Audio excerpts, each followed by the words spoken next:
let's check the level of discretization error by refining the mesh. I'll close CFD post, and go back to the project page, and I will right click on mesh and say duplicate, and I will call this mesh 2, and I'll go back to this, I'll double click on it, and we'll call that mesh 1. And so the geometry is shared, so I can't edit this. If I have to edit the geometry, I have to go back here, and it'll affect both these instances.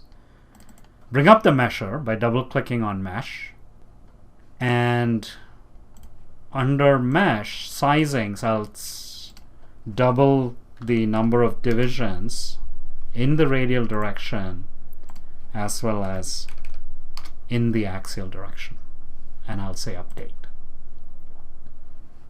And if I highlight mesh and I zoom in, okay, I should be able to see the new mesh. I probably am not able to see it because of a video card issue. So sometimes you'll run into video card issues with the meshing, that as you zoom in, you won't be able to see it. So if you had a good video card, you won't have that problem. And if I go under statistics, I see I have 4,000 elements, rather cells. That is, I've gone from 1,000 cells to 4,000 cells or control volume. So I have 4 times the number of cells.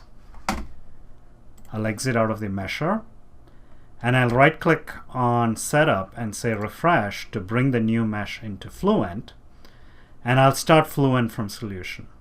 And I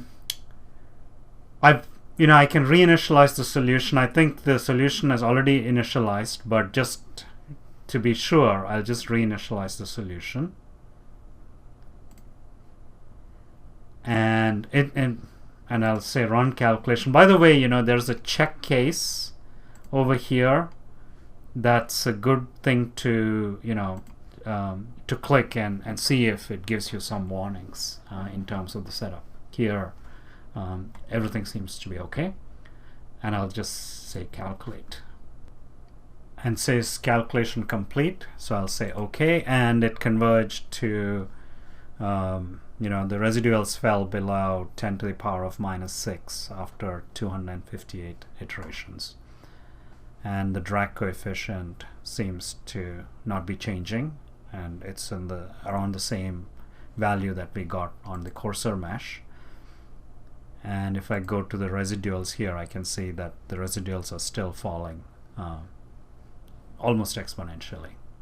So I have my new solution on a much more refined mesh, and we can go and take a look at how the results have changed. We'll do that next.